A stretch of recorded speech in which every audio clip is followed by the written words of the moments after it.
Do you know who really owns London? It's not the royals and not the politicians. It's a secretive $14 billion dynasty that you probably haven't heard of.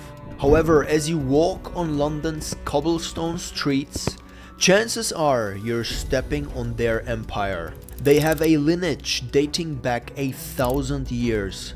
From huntsmen to knights, they've played the game of money and power long and well. While most aristocrats floundered, they've thrived, grabbing more and more of London's prime real estate. But it's not all golden crowns and royalty. Scandals have tainted their illustrious image. From high-end call girl rings to questionable tax dealings, they have a taste for the bad. From being allies with the royal family to philanthropy, they continue to shape the city's fate as they literally hold the keys to the richest parts of London.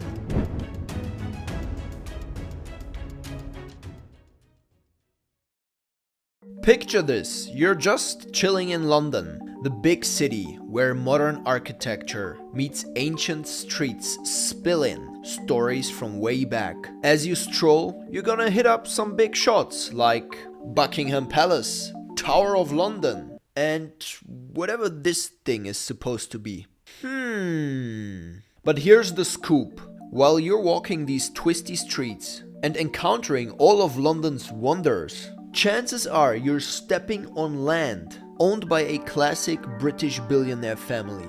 They're like behind-the-scenes puppet masters, pulling strings in London's property game. Their places aren't just buildings, they're like the heartbeat of the city. For example, they own a massive 50% of posh Mayfair area, with spots like the American Embassy, Beaumont Hotel, and the Gagosian Gallery all in their pocket. Plus, they are throwing their weight around in the over 300 acres Belgravia area, known for its bougie properties. But these English high rollers, they're not new to the game. They have been big deals in the British society for the whole millennium. This family is so old, they are even older than the US presidents recently. I'm not talking about Rothschild. I'm also not talking about Qatar. Although, now that I think about it...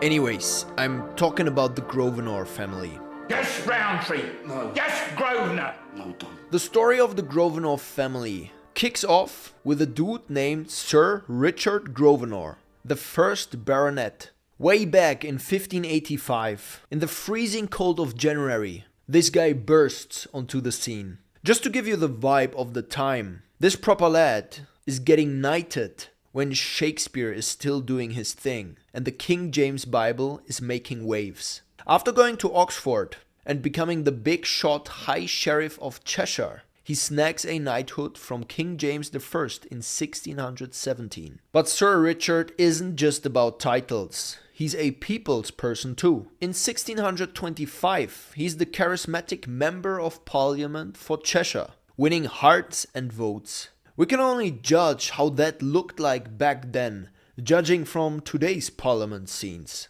Will speak relatively early in the debate. There's no need for the honourable member for Dewsbury to chant a ahoy there from a sedentary position. Plus, he is appointed the Prince of Wales in 1621. And he gets the prestigious baronet's title just a year later. His diary entries from back then are still around, dropping historical knowledge bombs even in the 21st century. Now fast forward to Sir Richard Grosvenor 2.0. The second baronet. This gentleman is a hardcore royalist during the Civil War in 1643.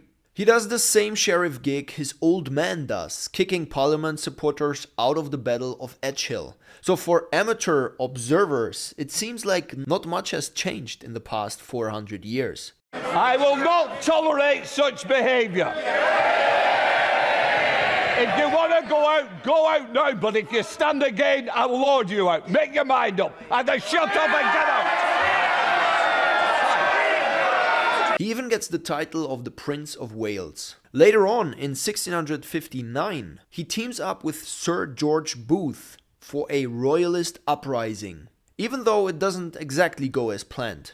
Enter Sir Thomas Grosvenor, the 3rd Baronet, a visionary in the making.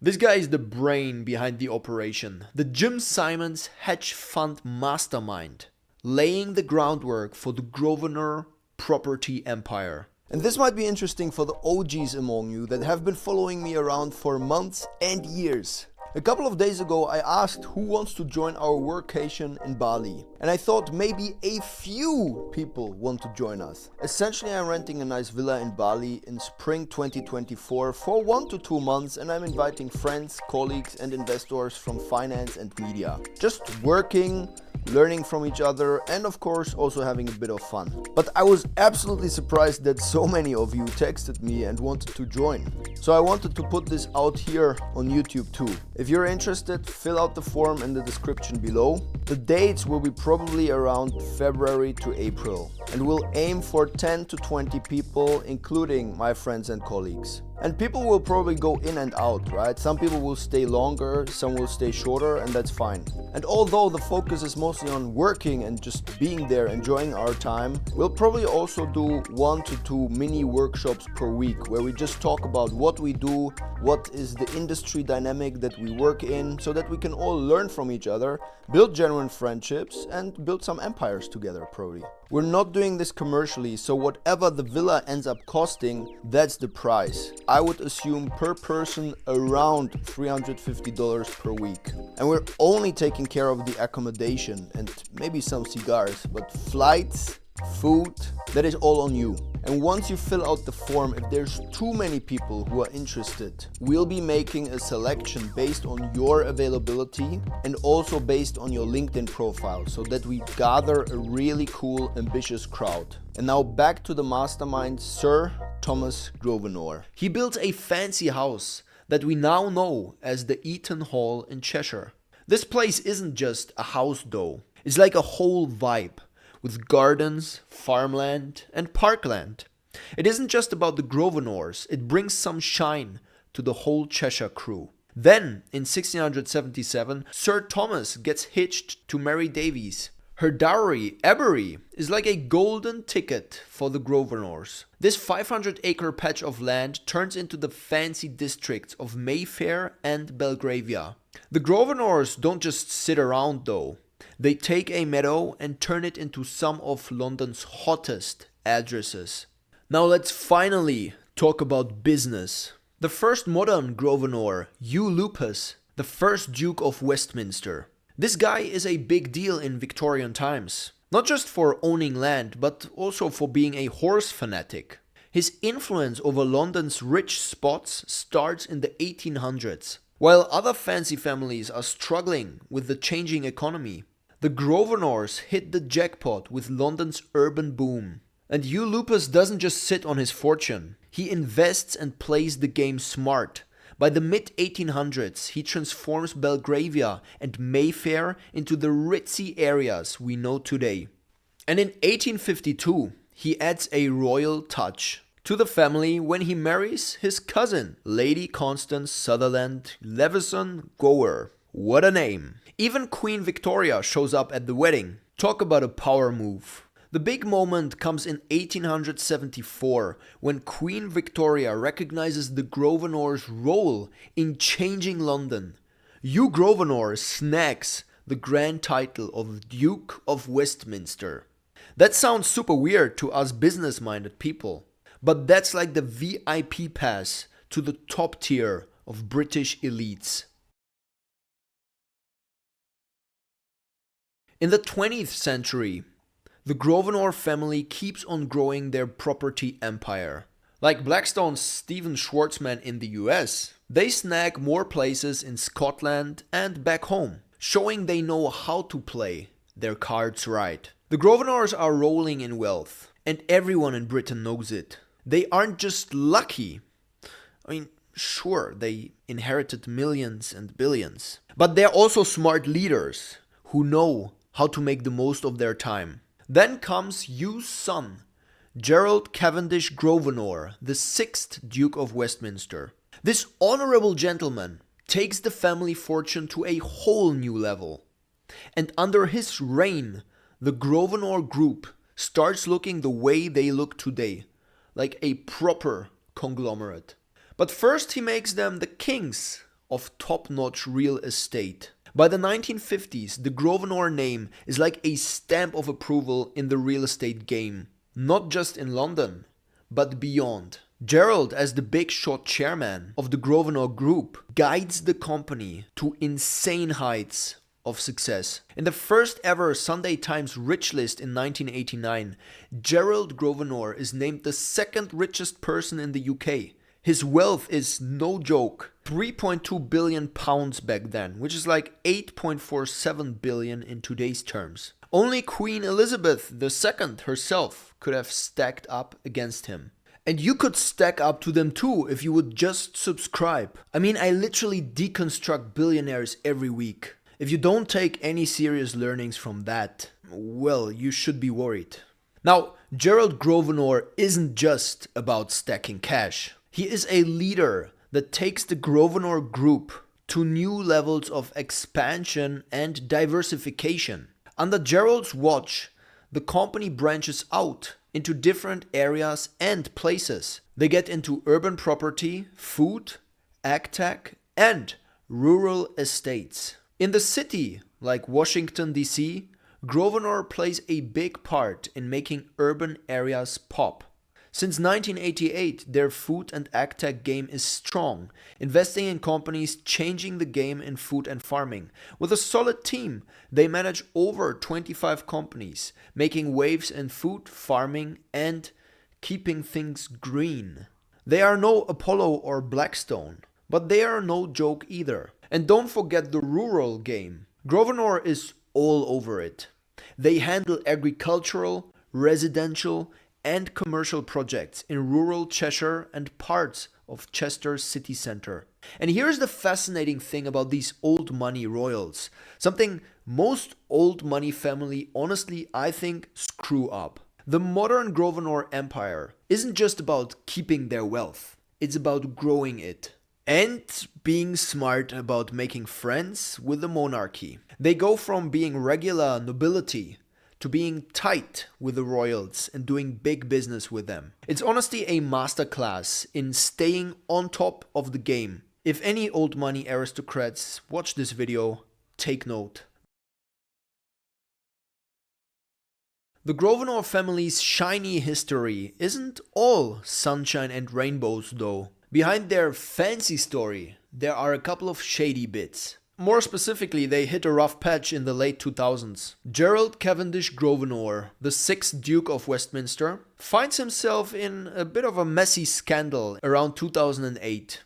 The media is buzzing, and they are connecting him to the infamous Emperor's Club VIP, a high-end call girl ring linked to New York Governor Eliot Spitzer's downfall. And it comes out that despite the massive Grosvenor fortune, the Duke acts strangely, haggling over the cost of his rendezvous with an Emperor's Club girl. This raises the obvious question of why doesn't he do like the Arabs do? Just pay any price to get that Instagram model shipped to Dubai. This surprising revelation obviously doesn't sit well with the rest of the Grosvenor crew, and it stirs up quite some gossip among the British upper echelon. And of course, there's more. A few years later, the Paradise Papers spill the beans. Leaked docs uncover a fancy network of offshore tax havens used by the world's rich. And the Grosvenors are of course part of it. Turns out they funneled millions into secret offshore companies dating back to 1999. These offshore entities hold about half the shares in a subsidiary company managing the Grosvenors' North American and Australian ventures. This tricky tax dance causes a public uproar by normies and raises questions about the family's money moves. The only thing I find surprising is that they have done this since 1999. Honestly, you almost have to respect that. Fast forward to 2019 and Hugh Grosvenor, the Duke of Westminster, faces heat for so-called social cleansing. His property group wants to bulldoze Walden House in Belgravia in London for a fancy new project. Problem is, this plan would kick out 40 families, or should we say plebs, from their council homes, some living there for up to 40 years. The common people get mad and sign a petition. The petition gets over 180,000 signatures. The Westminster City Council has to step in, promising new social housing for all tenants on the site, avoiding the eviction. And then of course Grosvenor defends themselves, saying the social cleansing label doesn't match their business vibe. And the public is just wondering, what's next? But let's not get that wrong. These minor mishaps are exactly that, minor. Nothing to truly worry about. In the 21st century, the Grosvenor family remains a significant player. And Hugh Grosvenor, the 32-year-old 7th Duke of Westminster, keeps actively building it. Instead of scrolling TikTok as other young lads like to do, he manages billions. After his father's death in 2016, he inherited a fortune estimated to be £9 billion.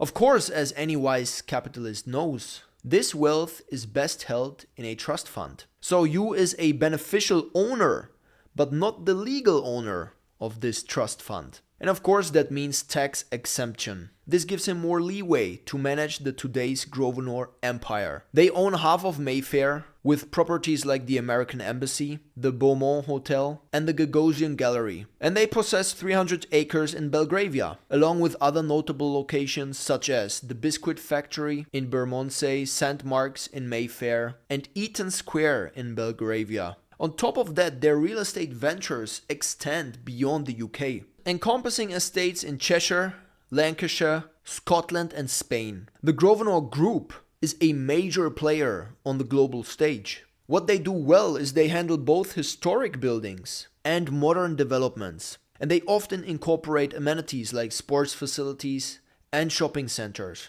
Their international portfolio includes Annecy Island in Canada, a vast property situated in Vancouver's Fraser River. In the United States, Grosvenor Americas is actively engaged in property development and investment projects across the nation. In Hong Kong, the Grosvenor Group is involved in luxury home development through Grosvenor Land Property Fund Limited. And at present, the family is led by Hugh Grosvenor. But despite his wealth, Hugh Grosvenor is known for maintaining a low-key lifestyle. He steers clear of public attention. His close relationship with Prince William is evident as he serves as the godfather to Prince George. So the connection between the Grosvenors and the royal family is obviously still very strong. And let's end this on a positive note, shall we? A prominent figure in the Grosvenor family is Lady Edwina Grosvenor, the sister of King Charles and daughter of the 7th Duke. Despite her wealth and privilege, Lady Edwina is actively involved in philanthropy and prison reform. She founded One Small Thing, an organization collaborating with prisoners and staff in male and female prisons. And additionally, she's a founding investor and ambassador for the Clink restaurant chain, aiding prisoners in preparing for careers in the catering industry. I could not really find anything negative about her, so I want to bestow my salute upon her. So what are your thoughts on the Grosvenors? If you enjoyed this video, I'm sure you'll enjoy my fully fledged documentary about the Rothschild family, their business model and their dark side.